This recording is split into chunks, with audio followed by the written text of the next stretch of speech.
നമസ്കാരം.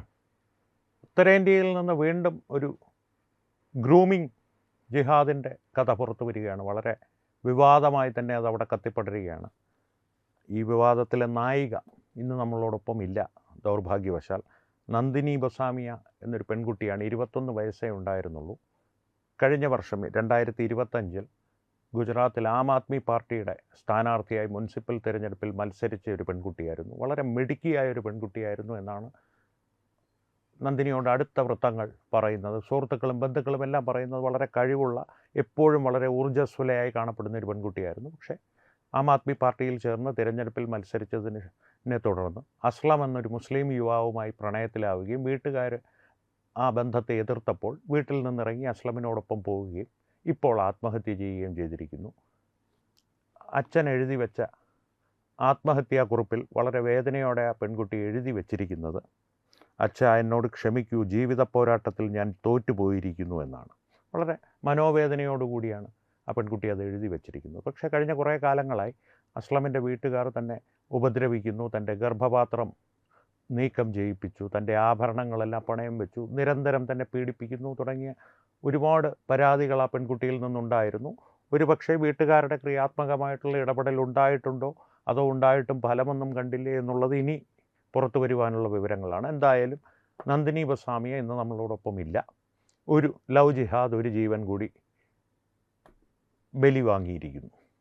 അപ്പോൾ ഈ ഒരു വിഷയം ഇപ്പോൾ പ്രേക്ഷകരുടെ മുമ്പിൽ ഇത്രയും ചുരുക്കി അവതരിപ്പിച്ചത്, ഇതൊരു വിസ്താരപൂർവ്വം അവതരിപ്പിക്കാത്തത് ഇന്ന് തന്നെ ഇതിൻ്റെ ഒരു മറുവശമെന്നല്ല, ഇതിൻ്റെ ഒരു മറ്റൊരു പരിണാമം അല്ലെങ്കിൽ ഇത്തരത്തിലുള്ള പ്രണയക്കുരുക്കിൻ്റെ വേറൊരു കുഴപ്പം വീഡിയോയായി ചെയ്യാനുള്ളത് കൊണ്ടും ഈ വിഷയത്തിൽ നന്ദിനി ബസാമിയ അവസാനത്തെ ഇരയല്ലാത്തതും കൊണ്ടാണ്. ഈ വിഷയം മുന്നോട്ട് വയ്ക്കുമ്പോൾ പലപ്പോഴും ഇപ്പോൾ ഒരു ആഖ്യാനം കൊണ്ട് ഈ എതിർപക്ഷത്ത് നിൽക്കുന്നവർ അതിനെ തടുക്കുവാൻ ശ്രമിക്കാറുണ്ട്. അടിസ്ഥാനപരമായിട്ട് ഇപ്പോഴുള്ള ആഖ്യാനം എന്നുള്ളത് ഹിന്ദു, ക്രിസ്ത്യൻ, സിഖ്, പാഴ്സി, ബുദ്ധ വിഭാഗത്തിൽപ്പെട്ട പുരുഷന്മാർക്ക് ഒരു അപകർഷതാബോധം ഉണ്ടാക്കുവാനുള്ള ശ്രമം പോലെയാണ് എനിക്ക് പലപ്പോഴും തോന്നാറുള്ളത്. ഈ മുസ്ലിം പയ്യന്മാരുടെ കൂടെ ഹിന്ദു പെൺകുട്ടികൾ അല്ലെങ്കിൽ ക്രിസ്ത്യൻ പെൺകുട്ടികൾ, സിഖ് പെൺകുട്ടികൾ എന്തിനിറങ്ങിപ്പോകുന്നു? നിങ്ങളുടെ സമുദായത്തിലുള്ള, നിങ്ങളുടെ വിശ്വാസത്തിലുള്ള പുരുഷന്മാർക്ക്, പയ്യന്മാർക്ക് കഴിവില്ലാത്തത് കൊണ്ടാണോ എന്നുള്ള ചോദ്യങ്ങൾ സാമൂഹ്യ മാധ്യമങ്ങളിൽ ഏറെക്കാലമായി ഉയർന്നു വന്നിരുന്നു. ഇപ്പോൾ മുഖ്യധാരാ മാധ്യമങ്ങളിൽ ഈ അരുന്ധതി റോയെ പോലുള്ള ഇവരുടെ ജിഹാദികളുടെ കുഴലൂത്തുകാരും ഈ വായ്ത്താളപ്പാട്ട് വൃന്ദവും, പിന്നെ അരുന്ധതി റോയ് മാത്രമല്ല, ഈ പറയുന്ന പോലെ പുൽവെട്ടി കൊണ്ട് തലമുടി വെട്ടിയതുപോലെ വന്നിരിക്കുന്ന കുറേ ജീവികൾ, ബുദ്ധിജീവികൾ ഇറങ്ങിയിട്ടുണ്ട് ഇത്തരത്തിലുള്ള ആഖ്യാനം മുഖ്യധാരയിലേക്ക് കൊണ്ടുവരുവാനുള്ള ശ്രമവുമായി. അപ്പോൾ അത് കേൾക്കുമ്പോൾ സ്വാഭാവികമായിട്ടും ഹിന്ദു പയ്യന്മാർക്ക്, ഞാൻ ഹിന്ദു ആയതുകൊണ്ട് ഹിന്ദു പയ്യന്മാരുടെ കാര്യം പറയാം, ഹിന്ദു പയ്യന്മാർക്ക് ഒരു അപകർഷതാബോധം തോന്നുന്നു. ശരിയാണല്ലോ, ഇങ്ങനെ പറയുമ്പോഴത്തേക്ക് ഇവരുടെ കൂടെ മാത്രം എന്താണ് പോകാത്തത്, എൻ്റെ കൂടെ എന്താണ് വരാത്തത്, അല്ലെങ്കിൽ നമ്മുടെ പയ്യന്മാരുടെ കൂടെ എന്താണ് വരാത്തത്? കാരണം വളരെ ലളിതമാണ്. അതിന് 3 കാരണങ്ങളാണ് പ്രധാനമായിട്ടുള്ളത്. അതിലൊന്നാമത്തെ കാരണം, ഹിന്ദു പയ്യന്മാരെ, ക്രിസ്ത്യാനികളുടെ എല്ലാവരെയും ഇതിൽ ഉൾപ്പെടുത്തുക, മറ്റ് മുസ്ലിമേതര വിഭാഗത്തിൽപ്പെട്ട എല്ലാവരെയും ഉൾപ്പെടുത്തുക, ഞാൻ ഹിന്ദു ആയതുകൊണ്ട് ഹിന്ദുക്കളുടെ കാര്യം മാത്രം പറയുന്നു എന്നുള്ളത്. ഹിന്ദു പയ്യന്മാരെയും മറ്റുള്ളവരെ അടിസ്ഥാനപരമായിട്ട് അവരുടെ കുടുംബവും അവരുടെ മാതാപിതാക്കളും വളർത്തുന്നത്, പ്രണയം നിനക്കുണ്ടാകും, അത് സ്വീകരിക്കാം, തള്ളിക്കളയാം, ഞങ്ങൾക്ക് അത് ഇഷ്ടപ്പെടാം, ഇഷ്ടപ്പെടാതിരിക്കാം, സ്വാഭാവികമായൊരു വികാരമാണ്, സ്വാഭാവികമായ പ്രായത്തിനൊപ്പം ഉണ്ടാകുന്ന ഒരു പരിണാമമാണ് പ്രണയം. അല്ലാതെ നിൻ്റെ മതം വളർത്തുവാനുള്ള മാർഗമല്ല പ്രണയം. മതം അവിടെ വരുന്നതേയില്ല ചർച്ചയിൽ. അങ്ങനെ വളർത്തുന്ന പിള്ളേരുടെ, പയ്യന്മാരുടെ ഒരു സംസ്കാരമുണ്ടല്ലോ, അതവരെ, പെൺകുട്ടികളെ പ്രണയത്തിനപ്പുറത്തേക്ക് മറ്റെന്തെങ്കിലും കാമത്തിന് വേണ്ടി പോലും അവർ പെൺകുട്ടികളെ സമീപിക്കാം. പക്ഷേ മതത്തിന് വേണ്ടി, മതം വളർത്തുവാൻ വേണ്ടി ഒരു നിഷ്കളങ്ക മനസ്കരായിട്ടുള്ള പെൺകുട്ടികൾ, നിഷ്കളങ്ക മനസ്കർ എന്ന് ഞാൻ പറയുന്നത് എല്ലാവരും നിഷ്കളങ്കരാണെന്നുള്ളതല്ല, പക്ഷേ അതിനും അപ്പുറത്തേക്ക് ഈ മതം എന്നുള്ളതോ അല്ലെങ്കിൽ ഇവർ ചിന്തിക്കുന്നത് പോലെ ഈ ഒരു ഭീകരവാദപരമായിട്ടുള്ള ചിന്തകൾ യാതൊന്നുമില്ലാത്ത പെൺകുട്ടികളും ആൺകുട്ടികളും തമ്മിലുള്ള ബന്ധങ്ങൾ നിരവധി ഉണ്ടാകാറുണ്ട്. രണ്ടാമത്തെ കാരണം അതാണ്. ഈ നിരവധി ഉണ്ടാകുന്നു എന്ന് പറഞ്ഞതിൽ നിന്നാണ് രണ്ടാമത്തെ കാരണത്തിലേക്ക് വരുന്നത്. നിരവധി മുസ്ലിം പെൺകുട്ടികൾ ഹിന്ദു പയ്യന്മാരുടെ കൂടെ ഇറങ്ങി വരികയും അവരുടെ കുടുംബം ശക്തമായിട്ട് എതിർക്കുകയും കുടുംബം പൂർണ്ണമായി അവരെ തള്ളിക്കളയുകയും അതിനുശേഷം സന്തോഷമായി ജീവിക്കുകയും ചെയ്യുന്ന ഒരുപാട് സംഭവങ്ങളുണ്ട്. ചിലത് സ്വാഭാവികമായിട്ട് പിന്നീട് എന്തെങ്കിലും അസ്വാരസ്യമുണ്ടായി വിവാഹമോചനത്തിൽ എത്തുന്ന ബന്ധങ്ങളുമുണ്ട്. പക്ഷേ നിരവധി പെൺകുട്ടികൾ ഇത്തരത്തിൽ ഹിന്ദു പയ്യന്മാരുടെ കൂടെ ക്രിസ്ത്യൻ, സിഖ്, പാഴ്സി ഞാൻ പറഞ്ഞല്ലോ എല്ലാം കൂട്ടിച്ചേർത്ത് വായിക്കുക. മുസ്ലിമേതര വിഭാഗത്തിനൊപ്പം ഇറങ്ങി വരുന്നവർ നിരവധി മുസ്ലിം പെൺകുട്ടികളുണ്ട്. പക്ഷേ അതൊന്നും ചർച്ചയാകാത്തതിൻ്റെ കാരണം ഈ ഹിന്ദു പയ്യന്മാരോ ക്രിസ്ത്യൻ പയ്യന്മാരോ അവരോട് കുരുക്ഷേത്ര ചെയ്യുവാനായിട്ട് നമുക്ക് നേപ്പാളിലേക്ക് പോകാം, അല്ലെങ്കിൽ നമുക്ക് കുരിശ് യുദ്ധത്തിനായി ജെറുസലേമിലേക്ക് പോകാമെന്ന് പറഞ്ഞവരെ സിറിയ വഴി കടത്തി കൊണ്ടുപോകാറില്ല. അല്ലെങ്കിൽ മതം വളർത്തുവാനുള്ള ഒരു ഉപാധിയാണ് നീ എന്നുള്ള ഒരു ലക്ഷ്യത്തോടു കൂടി പീഡിപ്പിക്കുകയോ കൊല്ലുകയോ ചെയ്യാറില്ല. അസ്വാരസ്യങ്ങൾ സ്വാഭാവികമായി എല്ലാ മനുഷ്യരുടെയും ജീവിതത്തിലുണ്ടാകുന്ന അസ്വാരസ്യങ്ങളും അഭിപ്രായ വ്യത്യാസങ്ങളും അവരുടെയും ജീവിതത്തിലുണ്ടാകും. ചിലപ്പോൾ അത് വിവാഹമോചനത്തിലെത്തും. ഇരുവരും രണ്ട് മാർഗം സ്വീകരിക്കുകയും ചെയ്യും, രണ്ട് വഴി പോവുകയും ചെയ്യും. അതെല്ലാം സ്വാഭാവികമായി ഉണ്ടാകും. അതൊന്നും വാർത്തയാകാൻ തക്ക പ്രാധാന്യമുള്ളതല്ല. കാരണം അതിൻ്റെ പിന്നിൽ മതമെന്ന ഒരു വൃത്തികെട്ട ലക്ഷ്യമില്ല. പ്രണയത്തിൻ്റെ ലക്ഷ്യം മതമാകുമ്പോഴാണ് അതൊരു വൃത്തികെട്ട ലക്ഷ്യമാകുന്നത്. മൂന്നാമത്തെ കാര്യം, ഏറ്റവും പ്രധാനപ്പെട്ട കാര്യം, ഒരു ആവാസ വ്യവസ്ഥയുണ്ടല്ലോ. ഇത്തരത്തിൽ ഹിന്ദു പെൺകുട്ടികൾ മുസ്ലിം പയ്യന്മാരുടെ കൂടെ ഇറങ്ങിപ്പോകുന്ന ഒരു ആവാസ വ്യവസ്ഥ, ആ ഒരു ആവാസ വ്യവസ്ഥയൊന്ന് ശ്രദ്ധിച്ചാൽ നിങ്ങൾക്ക് മനസ്സിലാകും. 100 ഇത്തരത്തിലുള്ള സംഭവങ്ങൾ നിങ്ങൾ കേട്ടാൽ അതിൽ 99 എണ്ണത്തിലും ഒന്നുകിൽ കമ്മ്യൂണിസ്റ്റ് ചിന്താഗതിയുള്ള വീട്ടുകാർ, അല്ലെങ്കിൽ അത്രയധികം ദൈവവിശ്വാസമില്ലാത്ത, സ്വന്തം സംസ്കാരം മക്കളെ പഠിപ്പിക്കണമെന്നുള്ള നിർബന്ധമില്ലാത്ത, അല്ലെങ്കിൽ തങ്ങളുടെ സമയക്കുറവിനെ മറ്റെന്തെങ്കിലും ഒഴിവ് കഴിവ് കൊണ്ട് പറഞ്ഞ്, അല്ലെങ്കിലും അമ്പലത്തിൽ പോകേണ്ട കാര്യമൊന്നുമില്ല, അമ്പലത്തിലല്ലല്ലോ ദൈവം ഇരിക്കുന്നത്, പള്ളിയിലല്ലല്ലോ ദൈവം ഇരിക്കുന്നത്, ഗുരുദ്വാരയിലല്ലല്ലോ ദൈവം ഇരിക്കുന്നത് എന്ന ലക്ഷ്യം, അല്ലെങ്കിൽ എന്നൊരു ഒഴിവ് കഴിവ് പറഞ്ഞ് തങ്ങളുടെ സമയക്കുറവിനെ, തങ്ങളുടെ മടിയെ മറയ്ക്കുവാൻ ശ്രമിക്കുന്ന അത്തരത്തിലൊരു ആവാസ വ്യവസ്ഥയായിരിക്കും. രാഷ്ട്രീയപരമായിട്ട് അവരുടെ ചായ്വ് ഒന്നെങ്കിൽ കമ്മ്യൂണിസത്തോടായിരിക്കും, അല്ലെങ്കിൽ ഈ പറഞ്ഞതുപോലെ കമ്മ്യൂണിസവുമായി ബന്ധപ്പെട്ട തന്നെ രാജ്യവിരുദ്ധമായിട്ടുള്ള ആം ആദ്മി പാർട്ടി പോലുള്ള കക്ഷികളുമായിട്ടായിരിക്കും, അല്ലെങ്കിൽ റൈറ്റ് വിങ് ഉണ്ടല്ലോ RSSനെതിരായിരിക്കും. RSSനെ മഹത്വവൽക്കരിക്കുകയല്ല ഞാനിവിടെ, മഹത്വവൽക്കരിക്കാനൊന്നുമില്ല, RSSൻ്റെ മഹത്വം പ്രത്യേകം തന്നെയാണ്. ഇതായിരിക്കും അവരുടെ ഒരു രാഷ്ട്രീയ പശ്ചാത്തലം. അവിടെ നിന്നാണ് ഈ പെൺകുട്ടികൾ ഏറ്റവും കൂടുതൽ ഇറങ്ങിപ്പോകുന്നത്. വളരെ അപൂർവമായി മാത്രമേ ദൈവവിശ്വാസത്തോടു കൂടി സംസ്കാരം അറിഞ്ഞു വളരുന്ന പെൺകുട്ടികൾ ഇതിന് മുതിരാറുള്ളൂ.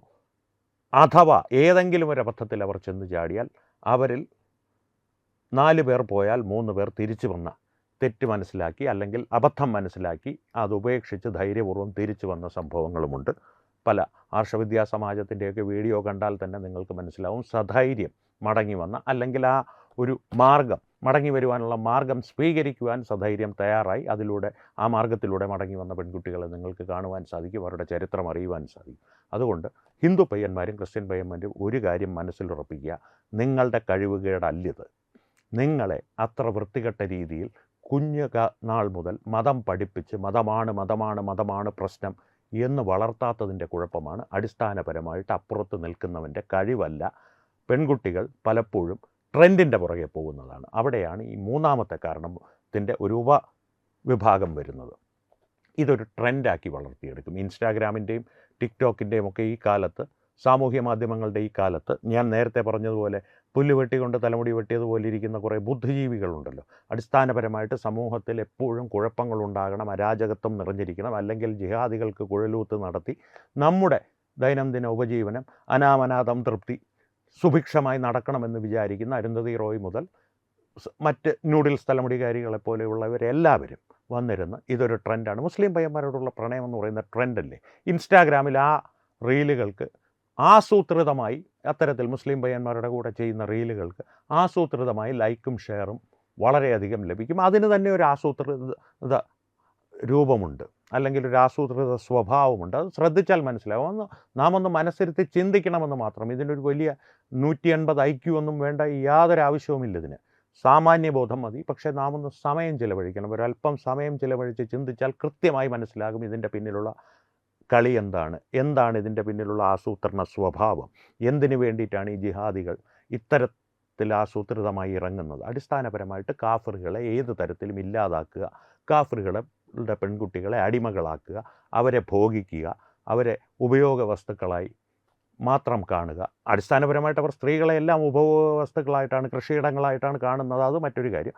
കാഫറുകളുടെ, അവരുടെ മതത്തിൽപ്പെടാത്ത ആളുകളുടെ സ്ത്രീകളെ, അല്ലെങ്കിൽ ആ മതത്തിൽപ്പെടാത്ത സ്ത്രീകളെ അവർ കുറേ കൂടി വൃത്തികെട്ട രീതിയിലാണ് കാണുന്നത്. ഇത് പെൺകുട്ടികളെ പറഞ്ഞ് മനസ്സിലാക്കുക. ഇല്ലെങ്കിൽ നന്ദിനി ബസാമിമാർ ഇനിയും ആവർത്തിച്ചു കൊണ്ടിരിക്കും. കാരണം ഇതൊരു, ഞാൻ നേരത്തെ പറഞ്ഞു, നന്ദിനി ബസാമി ഒരു ദുഃഖകരമായ വാർത്തയാണ്. പക്ഷേ വളരെയധികം വാർത്താ പ്രാധാന്യമുള്ളൊരു വാർത്തയാണോ എന്ന് ചോദിച്ചാൽ ഇന്നത്തെ കാലത്ത് ദൗർഭാഗ്യകരമായൊരു സാഹചര്യത്തിൽ അല്ല എന്ന് പറയേണ്ടി വരും. കാരണം നന്ദിനി ഗോസ്വാമി ആദരാഞ്ജലികൾ അർഹിക്കുന്നു, പക്ഷേ അതിനൊപ്പം തന്നെ പഠനവും അർഹിക്കുന്നു. നന്ദിനി ഗോസ്വാമി മാത്രമല്ല, നന്ദിനി ഗോസ്വാമിക്ക് മുൻപ് ഒരുപാട് നന്ദിനി ഗോസ്വാമിമാരുണ്ടായിട്ടുണ്ട്. ഇത്തരത്തിൽ ശ്രദ്ധയാണെങ്കിലും ഫ്രിഡ്ജിൽ കഷ്ണം കഷ്ണമായി മുറിക്കപ്പെട്ട് ജിഹാദിയാൽ മുറിക്കപ്പെട്ട് ഫ്രിഡ്ജിലേക്ക് കയറ്റിപ്പെട്ട ശ്രദ്ധയാണെങ്കിലും മറ്റ് പെൺകുട്ടികളാണെങ്കിലും അത്തരത്തിലുള്ള ദുരനുഭവങ്ങൾ ദൗർഭാഗ്യങ്ങൾ പിടികൂടിയ പെൺകുട്ടികളാണെങ്കിലും അവരുടെ എല്ലാം കാര്യങ്ങളിൽ ഇത്തരത്തിലുള്ള പഠനങ്ങൾ അത്യാവശ്യമാണ്. അതുകൊണ്ട് തന്നെയാണ് കേരള സ്റ്റോറിയും കേരള സ്റ്റോറി 2